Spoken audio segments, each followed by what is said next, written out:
So number one, the way that we conquer our fear is by, whether it's fear of our sins, or fear of the cruelty of someone else, or fear of an obstacle, or fear of an end result, is we always factor Allah subhanahu wa ta'ala into the equation as the greatest factor.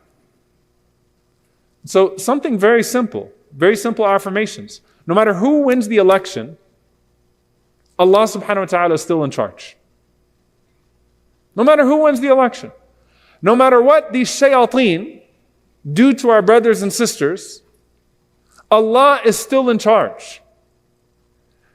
This is one of the greatest ways to affirm yourself. Hasbunallah wa ni'mal wakil. Not only is Allah in charge in some sort of, philosophical, ambiguous sense, but Allah is in charge to the point that I know that you will not harm me. And this is the Prophet ﷺ's advice to Ibn Abbas radiallahu anhuma. When he's telling Abdullah ibn Abbas, look, stuff's going to happen. He's talking to his teenage boy.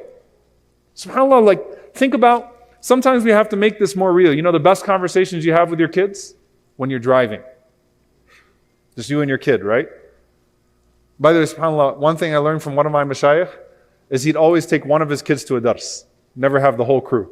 It's like they always just fight each other when I have them together, but when I have a one-on-one time, right? You travel with your kid. You talk to your kid in the car. That's where the most real advice comes. There's something about being in a journey. There's something about a moving vehicle. Like you can have conversations when you take a drive together, even as friends. What is, make it that real. The Prophet ﷺ is riding with Abdullah ibn Abbas radiallahu anhuma, and he turns around in the vehicle, says, Ya ghulam, young man, inni wa'alimuka bi kalimat. Let me teach you some words. Let me give you some advice. Ihfadillah yahfadk. Be mindful of Allah, Allah will protect you. Be mindful of Allah, you'll find Him in front of you.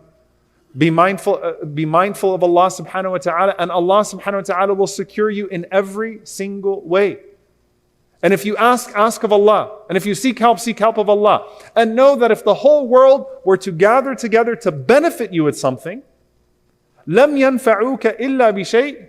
They will not be able to benefit you with anything unless Allah has written it for you. And if they gather together to harm you with something, they would not be able to harm you with something unless Allah subhanahu wa ta'ala has written it against you.